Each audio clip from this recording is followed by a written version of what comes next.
Diyos ay hawitan, ating purihin ng may tuwa at galak, ng may tuwa at galak.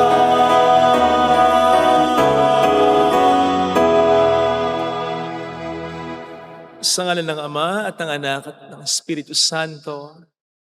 Amen. Amen. Sumainyo ang Panginoon. At sumaiyo rin. Kaysa ng buong simbahan, gunitain po natin ang magkakapatid na sina San Lazaro, San Marta at Santa Maria, ang magkakapatid na mga kaibigan ni Kristo. Upang tayo maging marapat sa banal na pagdiriwang na ito, magsisimula po tayo sa ating mga kasalanan pagkukulang. Tayo pong lahat.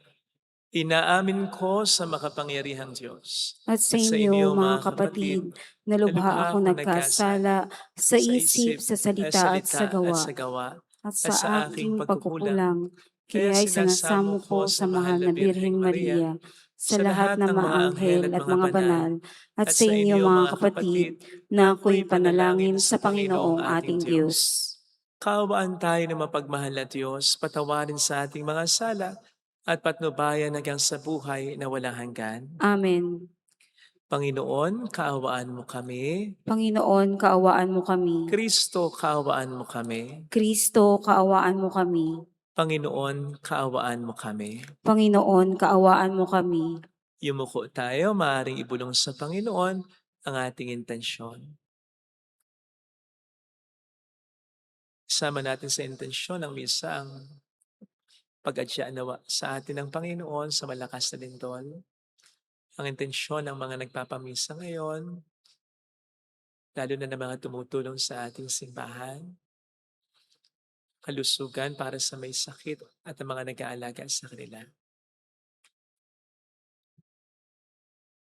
Manalangin tayo. Ama naming makapangyarihan, sa iyong pagtatampok sa mga banal, na tulad ni Santa Marta, Santa Maria, San Lazaro, ang mga katibayan ng iyong pag-ibig ay patuloy mong binibigay sa amin. Pagkaloob mong sa matapat na pagtulad sa iyong anak, kami tangkilikin ng pagdalangin ng mga banal at ibunsod ng kanilang pagkauliran sa pamamagitan ni Jesucristo, kasama ang Espiritu Santo magpasa walang hanggan. Amen.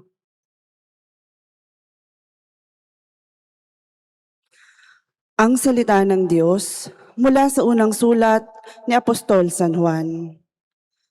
Mga minamahal, mag-ibigan tayo sapagkat mula sa Diyos ang pag-ibig.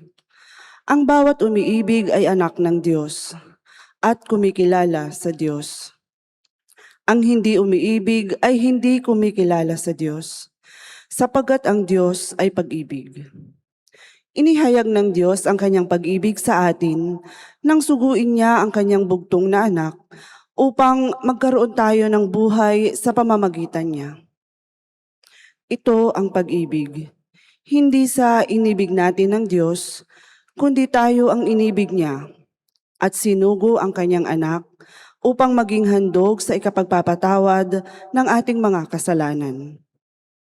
Mga minamahal, yamang gayon kadakila ang pag-ibig ng Diyos sa atin, dapat din tayong mag-ibigan. Walang taong nakakita sa Diyos kailanman. Ngunit kung tayo'y nag-iibigan, nasa atin siya at nagiging ganap sa atin ang kanyang pag-ibig. Nalalaman nating nananatili tayo sa Diyos at siya naman sa atin, sapagkat pinagkalooban niya tayo ng kanyang Espiritu. Nakita natin at pinatutuhanang sinugo ng Ama ang kanyang anak bilang tagapagligtas ng sanlibutan. Ang nagpapahayag na si Jesus, ang anak ng Diyos, ay nananatili sa Diyos, at ang Diyos na may nananatili sa Kanya. Nalalaman natin at pinananaligan ang pag-ibig ng Diyos sa atin. Ang Diyos ay pag-ibig. Ang nagpapatuloy na umiibig ay nananatili sa Diyos, at nananatili naman sa Kanya ang Diyos. Ang salita ng Diyos. Salamat sa Diyos. Palagi kong pupurihin ang dakilang poon natin. Palagi kong pupurihin ang dakilang poon natin. Panginooy aking laging pupurihin. Sa pasasalamat, di ako titigil. Aking pupurihin kanyang mga gawa. Kayong naaapi, makinig, matuwa. Palagi kong pupurihin ang dakilang poon natin. Ang pagkadakila niya ay ihayag, at ang ngalan niya'y purihin ng lahat. Ang aking dalangi dininig ng Diyos, nawala sa akin ang lahat kong takot.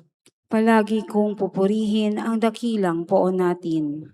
Nagalak ang aping umasa sa Kanya, pagkat di nabigo ang pag-asa nila. Tumatawag sa Diyos ang walang pag-asa.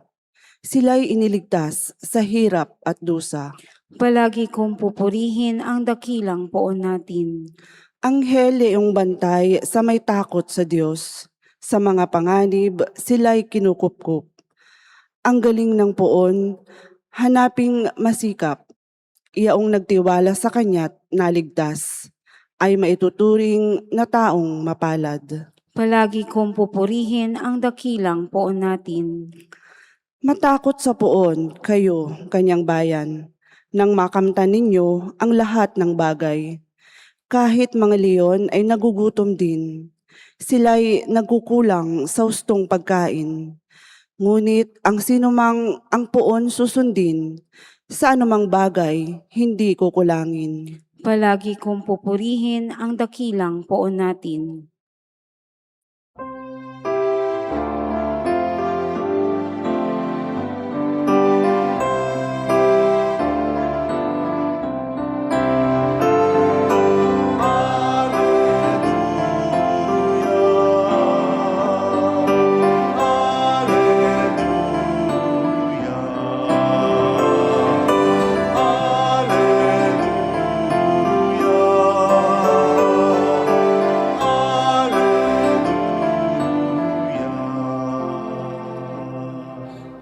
Sumayin niyo ang Panginoon. At sumaiyo rin. Ang mabuting balita ng Panginoon ayon kay San Lucas. Papuri sa iyo, Panginoon.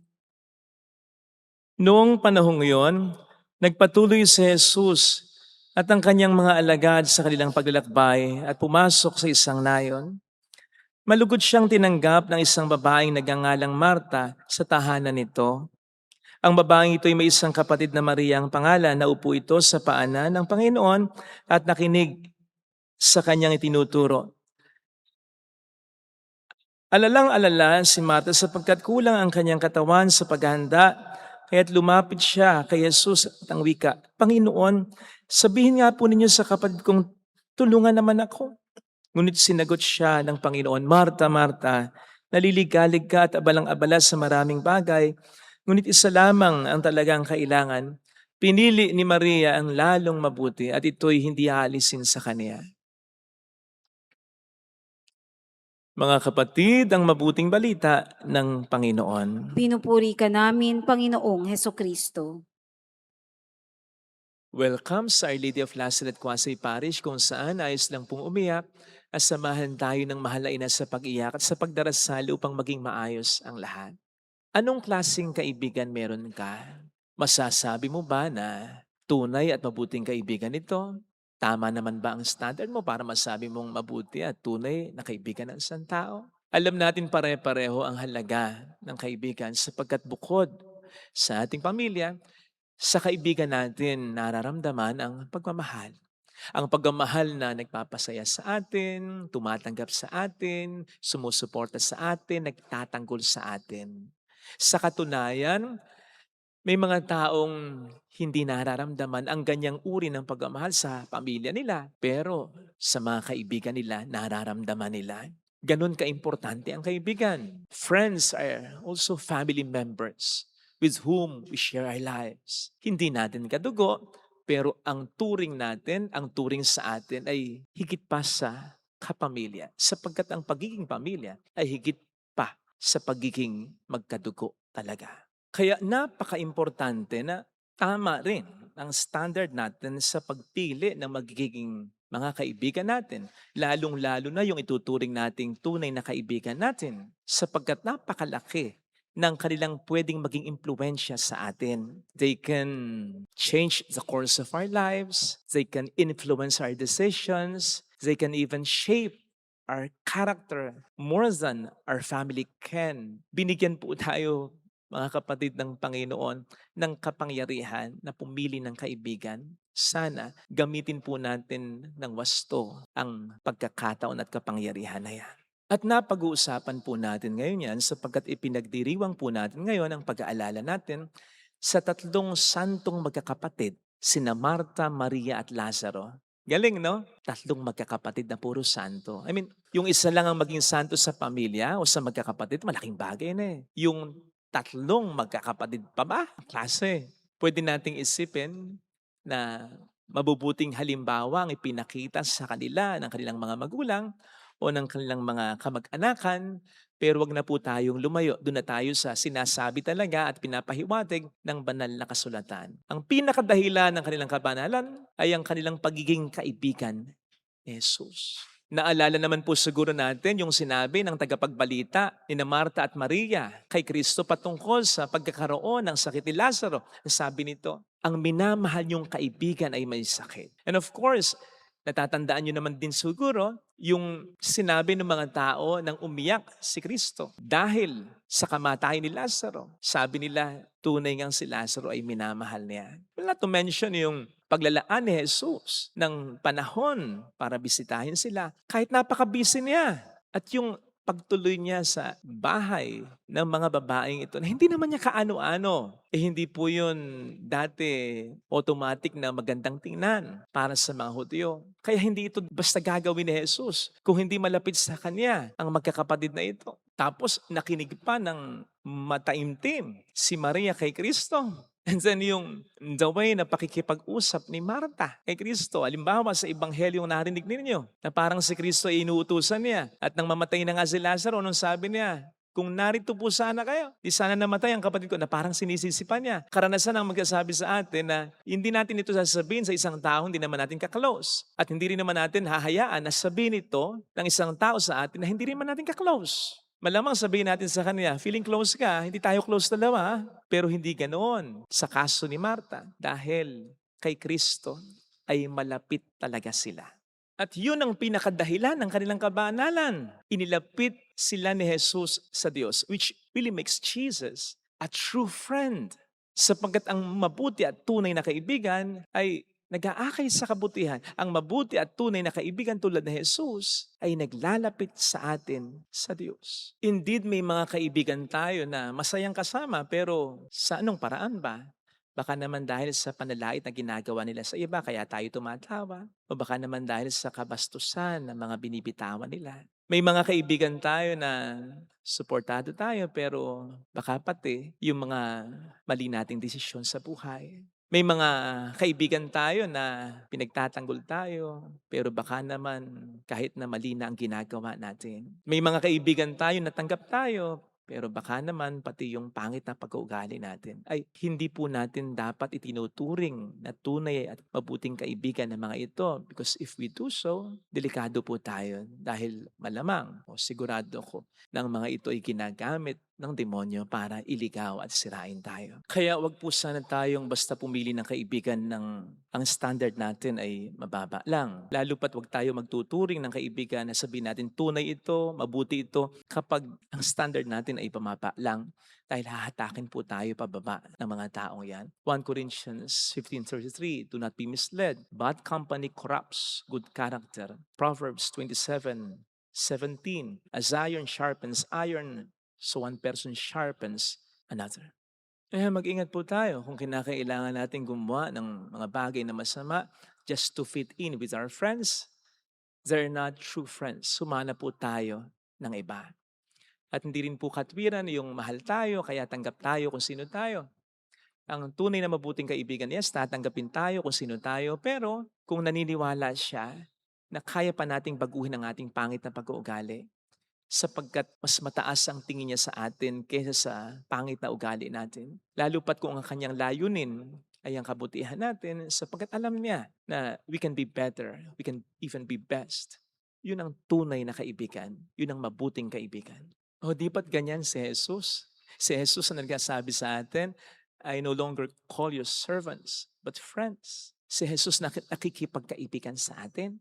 Tanggap niya tayo kung sino tayo, pero masyado niya tayong mahal para hayaan lamang tayo sa ating kabuktutan, sa ating kahinaan, sa ating kasalanan. Ang tunay na pagmamahal ay naghahangad ng mabuti para sa kaniyang minamahal. Ganyan po ang uri ng kaibigan na hanapin natin at kung meron na tayong ganyan, alagaan po natin. Marami tayong pwedeng maging mga kaibigan, mga acquaintances lang, pero yung mga ituturing nating tunay at mabuting kaibigan, yan, piliin natin at alagaan po natin. Yan, dahil hulog po ng langit yan. Sila yung mga kapatid din natin pero hindi ibinigay mula sa pamilya natin. Sila yung mga ibinigay galing sa langit na pinagmumula ng mga biyayang ine-enjoy natin. Maaring sila'y hindi galing mula sa pamilya natin, sa nanay at tatay natin, pero sila ay galing sa tunay nating magulang, ang ating Panginoon Diyos. Kaya ingatan po natin ang mga kaibigang ganyan. And also, of course, be one. Amen. Lagay natin ang ating kanang kamay sa tapat ng ating puso.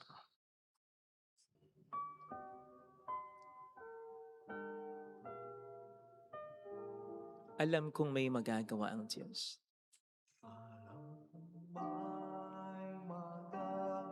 Makapangyarihan siya. Alam kong may magagawa ang Diyos. Walang imposible sa Kanya. Kung ako'y magtatapat, sa Kanya'y maglilingkod. Alam kong may magagawa ang Diyos.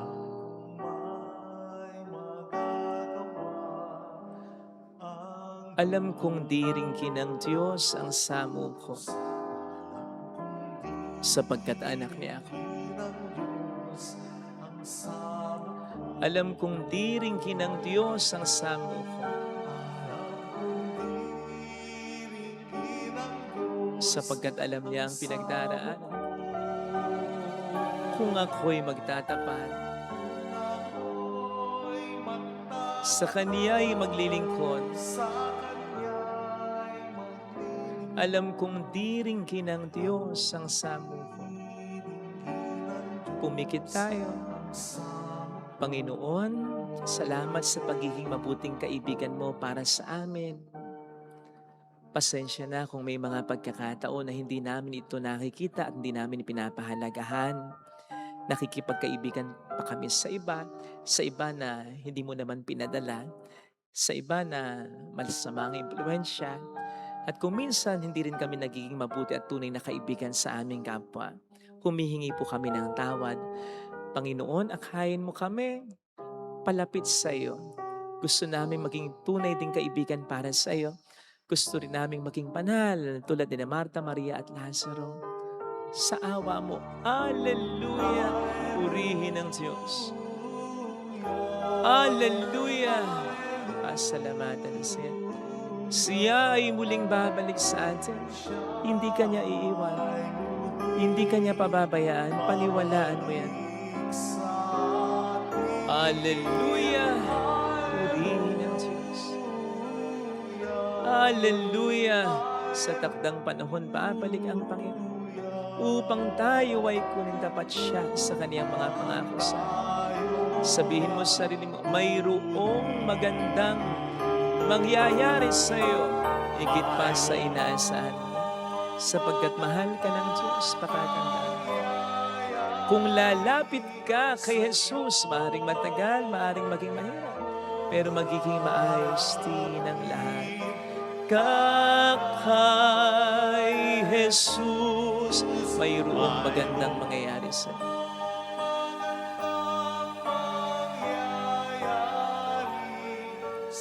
Kung lalapit kay Jesus,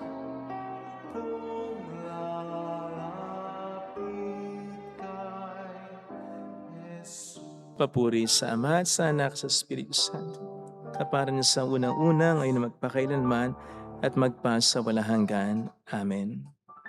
Pag-aalay.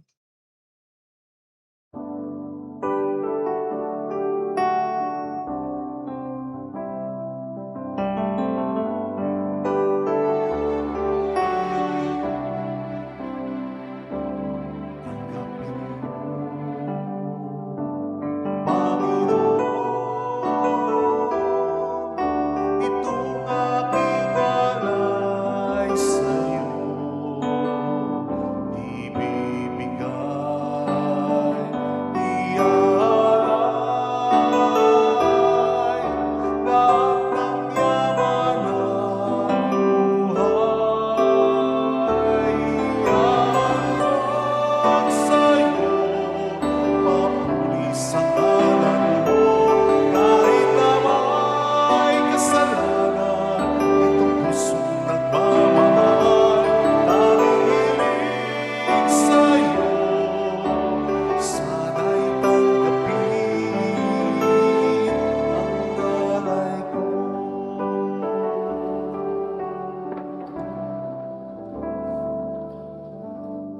Manalangin tayo, pang ating handog ay maging kalugod-lugod sa Diyos sa mga makapangyarihan. Tanggapin nawa ng Panginoon itong paghahain sa iyong mga kamay, sa kapurihan niya at karangalan sa ating kapakinabangan at sa buong sambayanan niyang banal. Ama naming lumikha, pakunlakan mo ang aming mga kahilingan at upang kami maging marapat maglingkod sa iyong dambana, naway tangkilikin kami ng pagdalangin ng iyong mga banal sa pamamagitan ni Jesucristo, kasama ng Espiritu Santo magpasa walang hanggan. Amen. Sumainyo ang Panginoon, At sumaiyo rin, itaas sa Diyos ang inyong puso at diwa. itinaas na namin sa Panginoon. Pasalamatan ng Panginoong ating Diyos. Marapat na siya ay pasalamatan. Ama naming makapangyarihan, tunay ngang marapat na ikaw ay pasalamatan. Ang pagkaparangal sa iyong kabutihay lagi mong pinapaalingaw sa iyong sambayanan, sa pagkakaroon ng mga kaanib na maaasahan at tapat tulad mo sa pananagutan, upang magbunga ang punyagi ng iyong anak na sa iyong pag-ibig kami makatulad. Ang mga banal na tao ay tumutulong sa lahat sa pag-ibigay halimbawa at pananalangin wagas. Kaya kaisa ng mga anghel na nagsisiawit ng papuri sa iyo ng walang humpay sa kalangitan, kami nagbubunyi sa iyong kadakilaan. Santo, Santo, Santo, Panginoong Diyos ng mga hukbo, napupuno ang langit at lupa ng kadakilaan mo, o sana sa kaitaasan. Pinagpala ang naparirito sa ngalan ng Panginoon, o sana sa kaitaasan. Ama naming banal, ikaw po ang bukhal ng tanang kabanalan, kaya't sa pamamagitan ng iyong Espiritu, gawin mong banal ang mga kaloob na ito upang para sa amin ay maging katawan at dugo ng aming Panginoong Hesukristo. Bago niya pinagtiis ang kusang loob na maging handog, hinawakan niya ang tinapay, pinasalamatan kaniya, pinaghati-hati niya iyon, niabot sa kaniyang mga alagad at sinabi, "Tanggapin ninyong lahat ito at kanin. Ito ang aking katawan na iahandog para sa inyo."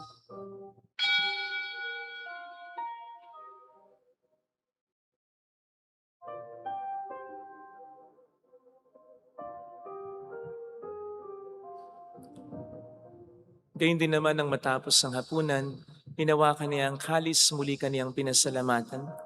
Iniabot niya ang kalis sa kaniyang mga alagad at sinabi, "Tanggapin ninyong lahat ito at inumin.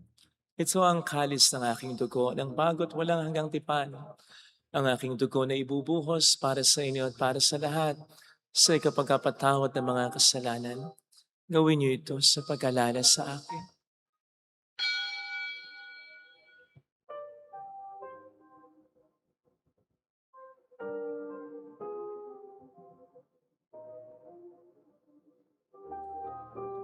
Ang misteryo ng ating pananampalataya. Si Kristo'y namatay, si Kristo'y nabuhay, si Kristo'y babalik sa wakas ng panahon. Ama, ginagawa namin ngayon ang pag-alaala sa pagkamatay at muling pagkabuhay ng iyong anak. Kaya inialay namin sa iyo ang tinapay ng buhay, ng kalis ng kaligtasan. Kami nagpapasalamat dahil kami iyong minarapat at tumayo sa harap mo para maglingkod sa iyo. Sinasamo namin kami na magsasalo sa katawan at dugo ni Kristo ay mabuklod sa pagkakaisa sa pamamagitan ng Espiritu Santo. Ama, lingapin mo ang iyong simbang laganap sa buong daigdig. Puspusin mo kami sa pag-ibig. Kaisa, ni Leon na aming Papa, ni Janice na aming Obispo at ang Tanang Kaparian. Alalahanin mo mga kapatid naming nahimlay nang may pag-asa ang sila'y muling mabubuhay, lalo ng aming mga ipagdarasal. Dasal natin ang ating mga kakilalang yumaw. Kaawaan mo sila at patuloyin sa iyong kaliwanagan. Kaawaan mo at paging tapatin kaming lahat na makasalo sa iyong buhay na walang wakas. Kaysa ang mahal na Birhen ng Lasalet, ang ina ng Diyos. Isanusay ang kabiyak ng kanyang puso lahat ng mga banal na namuhay dito sa daigdig ng kalugod-lugod sa iyo.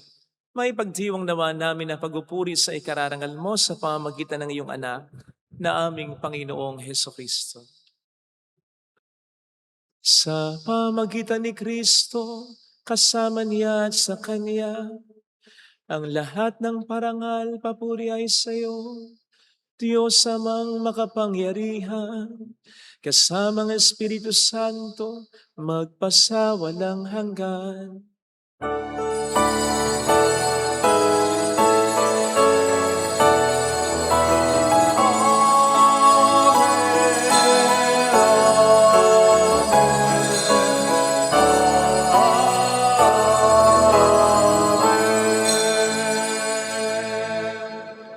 Tumawag tayo sa Ama.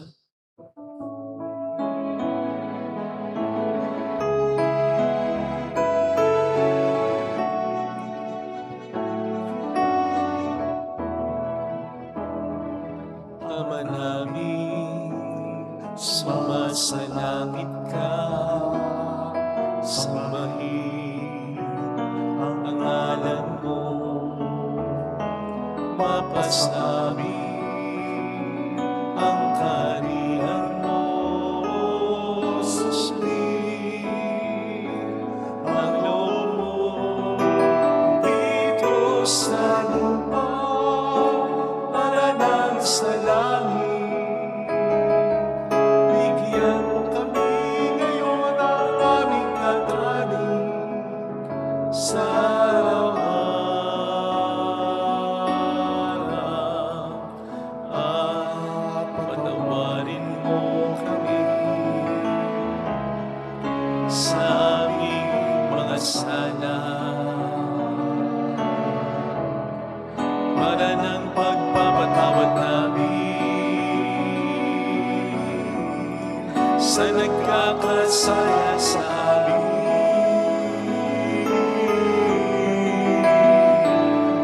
At huwag mo kami ipahintulot sa tukso, at ihadya mo kami sa lahat ng masama.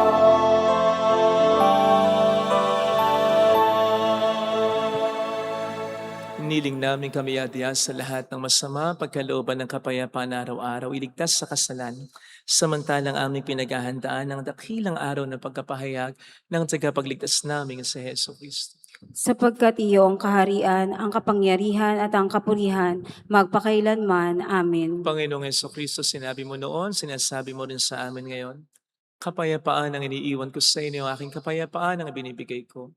Tunghayin mo ang aming pananampalataya, huwag ang aming pagkakasala.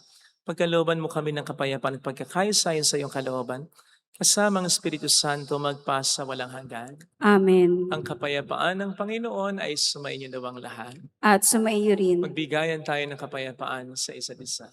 Kapayapaan ko. Peace be with you.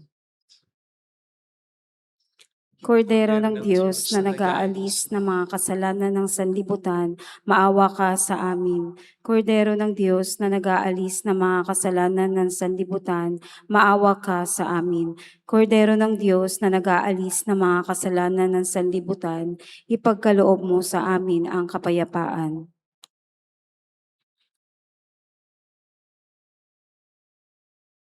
Narito sa harap natin ng Panginoon ang ating buhay at kaligtasan. Mapalad tayong inaanayan. Panginoon, hindi ako karapat-dapat na magpatuloy sa iyo, ngunit sa isang salita mo lamang ay gagaling na ako.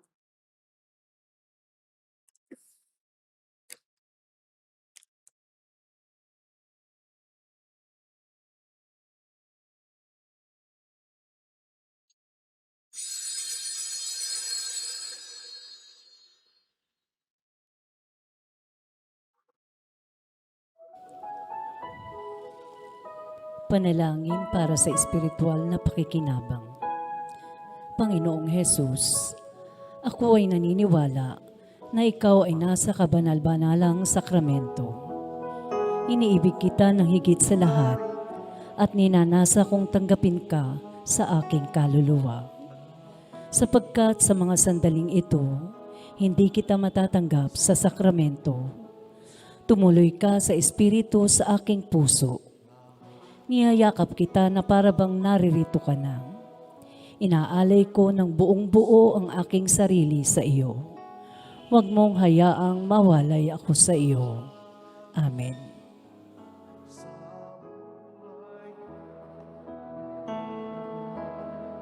Dapat ito na matanto sa kasulatan. Pakikinggan ito at itatag sa sulok ng puso. Panginoon,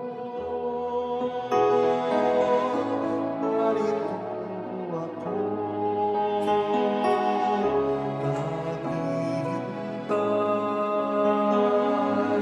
sa utos mo. Lahat ng yaman ko alay ko sa'yo. Ikaw ang tanging sa buhay ko.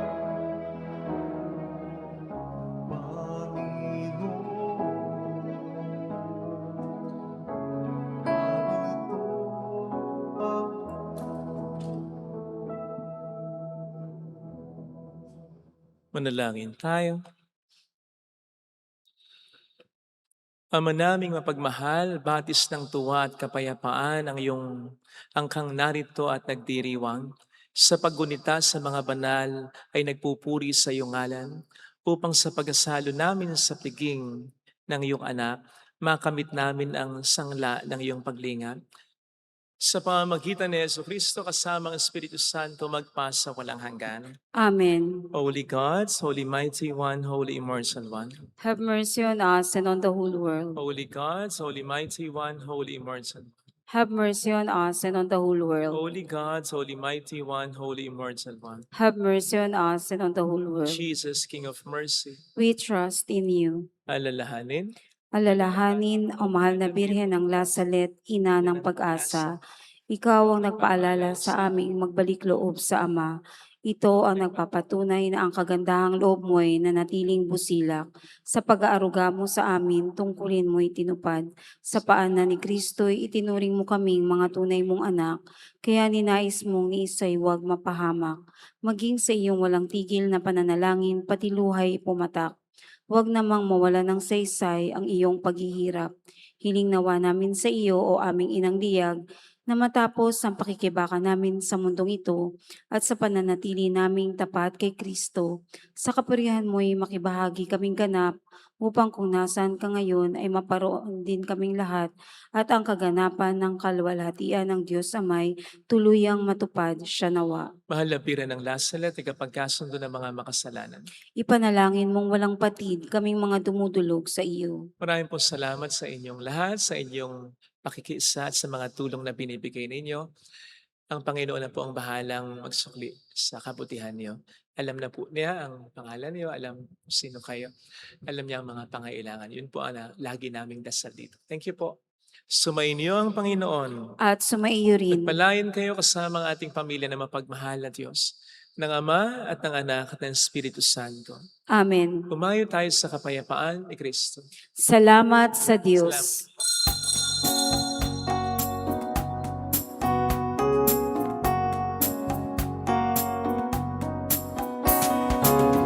On this day, O Mother of our Lord, we sing you praise for lighting up our way. Your tears did soften up the hearts of men, and they still do today.